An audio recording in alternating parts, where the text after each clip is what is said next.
Hey chicas, what is up? Welcome back. So today we are talking about the super popular, trendy Fenty Beauty Foundation. Y'all know that Rihanna recently released an array of products and the internet is going bananas. I actually picked up this foundation about a week and a half ago.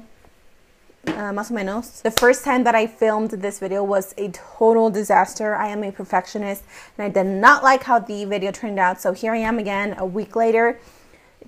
I'm here to tell you that I have been testing this foundation out for a whole week, an entire whole week, and here are my thoughts. Also, I do want to mention that I do not have any other products.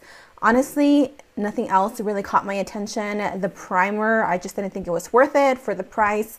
Versus the price for the foundation, I just didn't think it was, I just wasn't interested. The highlighter is totally not up my alley. Just the other products is just something that I don't see myself wearing, and I really didn't want to test it because I didn't want to be like, oh, I don't like it. I love foundations, so I decided to test this one out. It is what I'm wearing on my face right now. You guys are going to see me try it out, as well as some mini clips of how it looks in the actual sun, like the daylight. So I hope you guys enjoyed this video. If you do have this foundation, leave me your thoughts. I am so curious to see what you guys think. I love communicating with you. So definitely let me know in the comment section down below what you think. And let's just go ahead and jump right into the video. I've already gone and primed my face. I have been using this one, the Rimmel London Stay Matte, and I've been loving it. I also add a little bit of the Professional just around my pores because I am a porous girl. Now really quickly, I just want to let you guys know, for those of you that already have the Fenty foundation and you're just watching this for pure entertainment, I have found that when I mix my Milani Conceal and Perfect foundation, this is in the shade 06. When I mix these two together, it's like heaven in a bottle because I get the best of both worlds. It's like a very matte foundation, and this one is pretty matte, but it's definitely thick.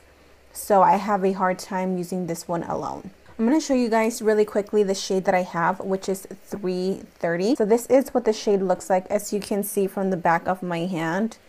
It is very orange. Now, I consider myself to be more of a olive undertone person. I don't think I have very many yellow undertones. Now, when this dries, it does oxidize. I'm sure you guys know this by now. So what I'm going to do is I'm just going to take one pump. And on this side of my face, I'm going to use my beauty blender. And this side of my face, I'm going to use a brush. I prefer it with a beauty blender, but you guys can be your own judge of this. So we're just gonna do here, as you can see, I have so many breakouts. Snapchat fam knows why, but we're just going to apply this on this side.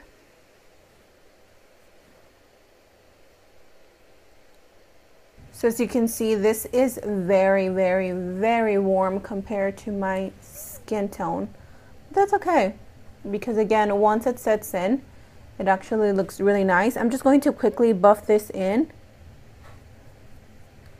because it is super fast at drying. Like it will set on your skin if you guys don't hurry and buff it in. So as you can see, this sets super quickly. Now, if I take a step back, it is super obvious that this foundation is not my shade. That is the one thing that I have to say I was pretty disappointed in. Even though there is 40 shades, I still couldn't find a shade to match me perfectly. Now, my issue is my face and my neck are pretty light, but the rest of my body, I'm pretty dark skin, like estoy morenita. So for me, it's always been a little bit harder to actually match me, but that's okay because what I have to do is just bring this foundation down to my neck, which I'm not a big fan of doing that. I don't like foundations that I have to bring all the way down to my neck, but you know, sacrificios. So now on this side, I'm going to use a brush, and the brush that I've been using so much lately is the Kokie Professionals 810 brush. This stuff is amazing. So what I like to do is I just like to take a full pump right on my face. And then I just use buffing motions and buff it in this way. So there you have the foundation. I honestly think that both sides look as equally good. They both look very flawless. I can definitely tell you that the side with the Beauty Blender goes on a little bit more sheer as always, so you do have to go back with a little bit more foundation and reapply it, versus on the brush side, I feel like with one pump I can definitely cover a little bit more than half of my face. This whole week that I've been using it, I have noticed that even though it does oxidize, it doesn't get any darker.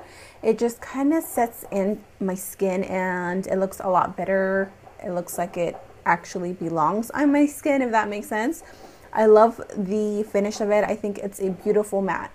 The only thing that I also have to complain about is that this is not forgiving if you have wrinkles. I have huge smile lines, which I absolutely hate because my foundation always sets in. If you have dry skin, you might hate this foundation because it tends to cling to dry spots. All my pimples are drying, so I can see it's just like holding on to dear life onto these patches right here. And again, right here, I noticed that within 3 hours, 4 hours, más o menos, I can definitely see that these are more pronounced. So just something to keep in mind. So I am back. I went ahead and finished off the rest of my makeup off camera just because I wanted to save some time. Overall, I just want to let you know that this foundation is such a perfect, gorgeous foundation for the summertime or for you oily skin people. I'm oily combination skin. During the winter, I definitely get a little bit more dry. I like how it looks on the skin. I like how it feels on the skin. I like how it sits on the skin. It doesn't sit on my pores, but it does sit on my wrinkles, which is definitely nothing that I'm happy about. Honey needs a little Botox so these wrinkles can disappear. You know what I mean? As far as the update, I had filmed this video before and I did not like how it turned out, so here I am again. I can honestly say that I got about 4 hours of wear. I will insert some clips of a video that I took on how this foundation looked outside in natural lighting. Again, about 4 hours of wear, and I could definitely see some oil peeking through. Overall, I think this foundation is absolutely amazing. I think Rihanna did an amazing job. I heard somewhere that she's supposed to be releasing more shades. I don't know. I hope she does, and I hope I can find myself a better match to me. I don't think I have anything else to say. I hope this review was helpful to some of you. If it was, then don't forget to give me a thumbs up. It really helps me so much when you guys do that. Don't forget also to subscribe and turn on the notification bell to be updated with all my videos. I love you, chicas, and I will see you in my next video, which is very, very soon, sometime this week. So stay tuned. What? Stay tuned. Okay, I need to go to sleep. Okay, love you.